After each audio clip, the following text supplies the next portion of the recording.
ജീവിതത്തിൽ ഒരുപാട് ആളുകൾക്ക് ഒരേ അനുഭവം ഉണ്ടാകാറുണ്ട്. എല്ലാം ശരിയാണെന്ന് തോന്നുന്ന സമയത്തും ഉള്ളിൽ ഒരു ചെറിയ അസന്തോഷം, ഒരു വിശ്രമമില്ലാത്ത അവസ്ഥ, എന്തോ പൂർണ്ണമല്ലാത്ത പോലെ തോന്നുന്ന ഒരു ഫീലിംഗ്.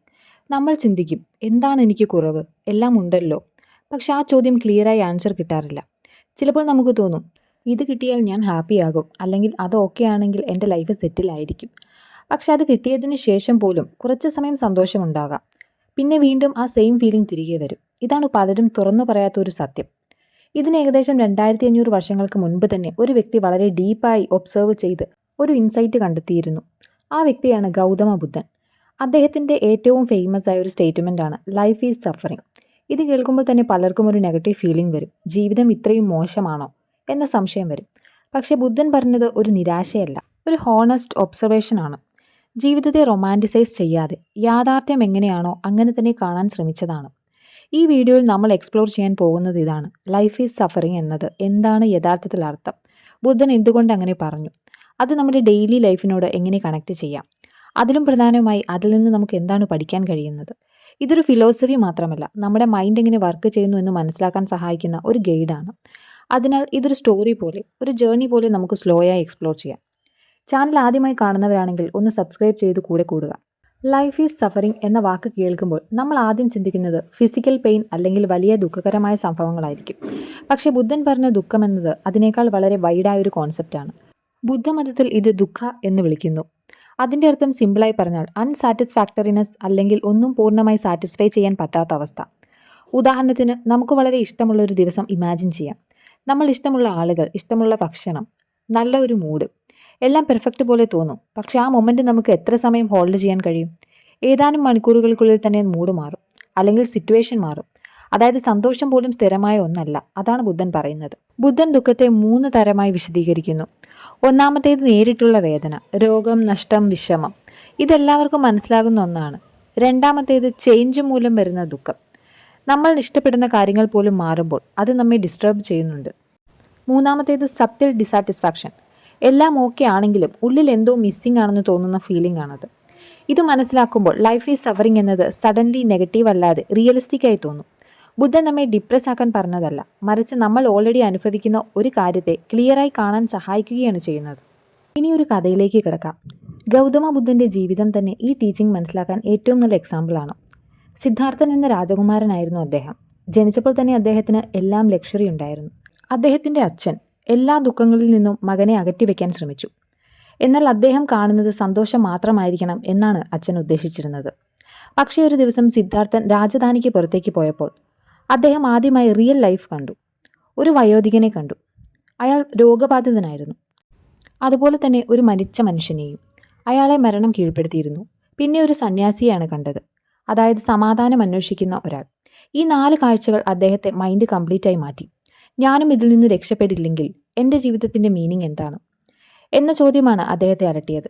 അതിനുശേഷം അദ്ദേഹം തൻ്റെ രാജജീവിതം ഉപേക്ഷിച്ച് ട്രൂത്ത് അന്വേഷിക്കാൻ ഇറങ്ങി. വർഷങ്ങളോളം അദ്ദേഹം പല രീതിയിൽ ശ്രമിച്ചു. Extreme fasting, meditation.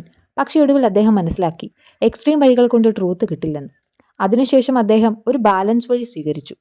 ബോധിവൃക്ഷത്തിൻ്റെ കീഴിലിരുന്ന് സത്യം കണ്ടെത്താതെ ഞാൻ എഴുന്നേൽക്കില്ല എന്ന് തീരുമാനിച്ചു. ഒരു ഡീപ്പ് മെഡിറ്റേഷനിലൂടെയാണ് അദ്ദേഹം എൻലൈറ്റ്മെൻറ്റ് നേടിയതും ബുദ്ധനായതും. ഇനി ബുദ്ധൻ്റെ 4 മഹാസത്യങ്ങൾ. ബുദ്ധൻ്റെ എൻലൈറ്റ്മെൻറ്റ് കഴിഞ്ഞപ്പോൾ അദ്ദേഹം കണ്ടെത്തിയ ഏറ്റവും പ്രധാനപ്പെട്ട ഇൻസൈറ്റ് ആണ് 4 മഹാസത്യങ്ങൾ. 4 നോബിൾ ട്രൂത്ത്സ് എന്നും പറയും.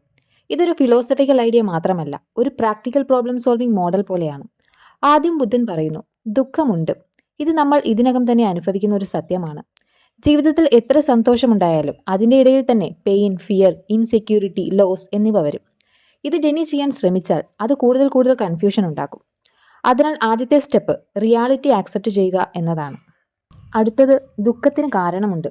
ഇത് വളരെ ഇമ്പോർട്ടൻ്റ് ആയ ഒരു പോയിൻ്റാണ്. കാരണമില്ലാതെ ഒന്നും സംഭവിക്കില്ല, ബുദ്ധൻ പറഞ്ഞിരുന്നു. ദുഃഖത്തിൻ്റെ റൂട്ട് കാരണം നമ്മുടെ ആസക്തിയാണ്, അറ്റാച്ച്മെൻറ്റ്, ക്രാവിങ്സ്. നമ്മൾ എന്തെങ്കിലും കിട്ടണം, അല്ലെങ്കിൽ കിട്ടിയത് നഷ്ടപ്പെടരുത് എന്ന് സ്ട്രോങ് പിടിക്കൽ. ഉദാഹരണത്തിന്, നമുക്കൊരു റിലേഷൻഷിപ്പ് ഉണ്ടെങ്കിൽ അതിൽ സന്തോഷമുണ്ടാകും, പക്ഷേ അതേസമയം അത് നഷ്ടപ്പെടുമോ എന്ന ഫിയറും ഉണ്ടാകും. അതായത് അറ്റാച്ച്മെൻറ്റ് തന്നെ ഡുവൽ നേച്ചറാണ്, സന്തോഷവും ദുഃഖവും ഒരുമിച്ച്. മൂന്നാമത്തെ സത്യം എന്തെന്നാൽ ഈ ദുഃഖം അവസാനിപ്പിക്കാം. ഇത് വളരെ ഹോപ്പ്ഫുള്ളായ ഒരു ഭാഗമാണ്. ബുദ്ധൻ പറഞ്ഞത് ദുഃഖം അൺഅവോയ്ഡബിൾ അല്ല, അതൊരു കണ്ടീഷനാണ്. അതിനാൽ അത് മാറ്റാനും കഴിയും. പക്ഷെ അതിനൊരു റൂട്ട് കോഴ്സായ അറ്റാച്ച്മെൻറ്റ് മനസ്സിലാക്കി ഗ്രാജ്വലി ലെറ്റ് ഗോ ചെയ്യണം. 4ാമത്തെ പ്രധാന സത്യം, അതിനൊരു മാർഗമുണ്ട്. അതാണ് അഷ്ടാംഗ മാർഗം. അതായത് ബുദ്ധൻ പ്രോബ്ലം മാത്രം കാണിച്ചിട്ടില്ല, സൊല്യൂഷൻ കൂടി വെരി ക്ലിയർലി എക്സ്പ്ലെയിൻ ചെയ്തിട്ടുണ്ട്. ഇത് നമ്മൾ സ്റ്റെപ്പ് ബൈ സ്റ്റെപ്പായിട്ട് ഫോളോ ചെയ്താൽ മൈൻഡ് സ്ലോലി ട്രാൻസ്ഫോം ആകും. അതിനാൽ ഈ 4 മഹാസത്യങ്ങൾ മുഴുവൻ ടീച്ചിങ്ങിൻ്റെ ബാക്ക് ബോൺ ആണ്. അഷ്ടാംഗമാർഗം എന്നത് ഒരു സ്ട്രിക്റ്റ് റൂൾ ബുക്ക് അല്ല, മറിച്ചൊരു ബാലൻസ്ഡ് ലൈഫ് സ്റ്റൈലാണ്. ഈ മാർഗം 3 പ്രധാന ഭാഗങ്ങളായി ഡിവൈഡ് ചെയ്യാം: വിസ്ഡം, എത്തിക്കൽ കണ്ടക്ട്, മെൻ്റൽ ഡിസിപ്ലിൻ. ആദ്യമായി തന്നെ ജീവിതത്തെ ശരിയായ രീതിയിൽ കാണുക. എല്ലാം ടെമ്പററി ആണ്, ചേഞ്ച് ആണ് എന്ന ട്രൂത്ത് മനസ്സിലാക്കുക. ഇത് മനസ്സിലായാൽ നമ്മൾ അൺനെസസറി എക്സ്പെക്റ്റേഷൻസ് കുറയ്ക്കാൻ തുടങ്ങും. പിന്നെ നമുക്കൊരു ശരിയായ ഇൻറ്റൻഷൻസ് ഉണ്ടാവും. അതുകൊണ്ട് തന്നെ നമുക്ക് അനാവശ്യമായി ഉണ്ടാകുന്ന സങ്കടവും ദേഷ്യവും ജലസിയും എല്ലാം കുറച്ചുകൊണ്ട് കൈൻഡ്നസ്സും കമ്പാഷനും വളർത്താൻ സാധിക്കും. അടുത്തതായി പറയുന്നത് നമ്മുടെ ആക്ഷൻസിനോട് ബന്ധപ്പെട്ട ഭാഗങ്ങളാണ്. Right speech. നമ്മൾ സംസാരിക്കുന്നത് ട്രൂത്ത് ആകണം, അതായത് സത്യസന്ധമായിരിക്കണം, ഹാംഫുൾ ആകാൻ പാടില്ല. Right action. നമ്മളുടെ പ്രവൃത്തികൾ അതേഴ്സിനെ ഹേർട്ട് ചെയ്യുന്നതായിരിക്കരുത്. ഒരു ശരിയായ ജീവിത ശൈലി. നമ്മൾ ചെയ്യുന്ന ജോലി എത്തിക്കലായിരിക്കണം. മൈൻഡ് ട്രെയിനിങ് ചെയ്യാനും ശരിയായ എഫേർട്ട് എടുക്കാനും അതുമൂലം നെഗറ്റീവ് തോട്ട്സ് റെഡ്യൂസ് ചെയ്യാനും ശ്രമിക്കുക. മെഡിറ്റേഷൻ വഴി മൈൻഡ് സ്റ്റേബിൾ ആക്കുക.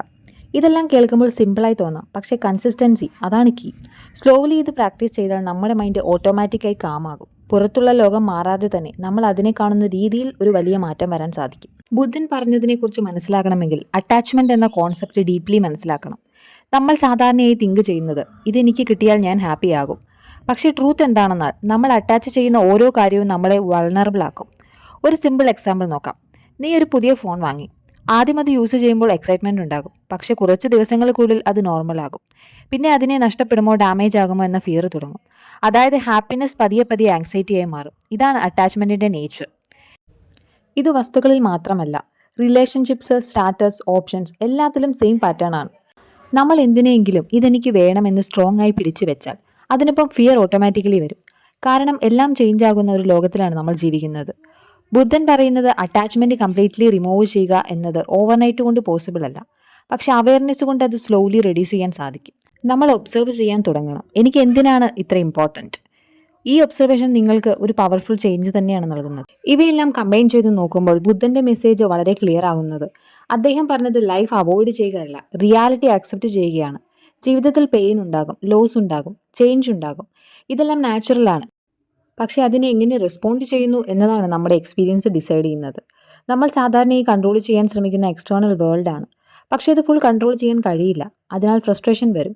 ബുദ്ധൻ പറഞ്ഞത് ഫോക്കസ് ചേഞ്ച് ചെയ്യുക, ഉള്ളിലെ മൈൻഡിനെ ട്രെയിൻ ചെയ്യുക, തോട്ട്സ് ഒബ്സർവ് ചെയ്യുക, അറ്റാച്ച്മെൻറ്റ് കുറയ്ക്കുക, പ്രസൻറ്റ് മൊമെൻറ്റിൽ ജീവിക്കാൻ ശ്രമിക്കുക. ഇത് ഗ്രാജ്വലി പ്രാക്ടീസ് ചെയ്താൽ മൈൻഡ് ഒരു ഡിഫറെൻറ്റ് ലെവൽ കാംനെസ് എക്സ്പീരിയൻസ് ചെയ്യുന്നതായി നിങ്ങൾക്ക് അനുഭവപ്പെടും. അത് എക്സൈറ്റ്മെൻ്റ് അല്ല, ടെമ്പററി ഹാപ്പിനെസ് അല്ല, ഒരു സ്റ്റേബിൾ പീസാണ്. ഇതിനെ തന്നെയാണ് നിർവാണ എന്ന് പറയുന്നത്. ഇതൊരു ഹെവൻ അല്ല, അല്ലെങ്കിൽ ഒരു പ്ലേസ് അല്ല, അതൊരു സ്റ്റേറ്റ് ഓഫ് മൈൻഡാണ്. അവസാനം ലൈഫ് ഈസ് സഫറിങ് എന്ന വാക്കൊരു നെഗറ്റീവ് സ്റ്റേറ്റ്മെൻ്റ് അല്ല എന്ന് നമുക്ക് മനസ്സിലാക്കും. അതൊരു സ്റ്റാർട്ടിംഗ് പോയിൻ്റാണ് ട്രൂത്ത് റെക്കഗ്നൈസ് ചെയ്യാനുള്ളത്. അതിനുശേഷം അതിൽ നിന്ന് ഫ്രീഡം നേടുവാനുള്ള വഴി കൂടി ബുദ്ധൻ നമുക്ക് കാണിച്ചു തന്നിട്ടുണ്ട്. അതിനാൽ ഈ കാര്യങ്ങളെ ഒരു ബിലീഫായി മാത്രം കാണാതെ ഒരു പ്രാക്ടിക്കൽ ഗൈഡായി കാണുമ്പോൾ അത് നമ്മുടെ ജീവിതത്തിൽ റിയൽ മാറ്റം ഉണ്ടാക്കാൻ സാധിക്കും. നിങ്ങൾക്ക് വീഡിയോ ഇഷ്ടമായെങ്കിൽ വീഡിയോ ലൈക്ക് ചെയ്യാനും സബ്സ്ക്രൈബ് ചെയ്യാനും മറക്കരുത്. വീണ്ടും അടുത്ത വീഡിയോയിൽ കാണാം. നന്ദി.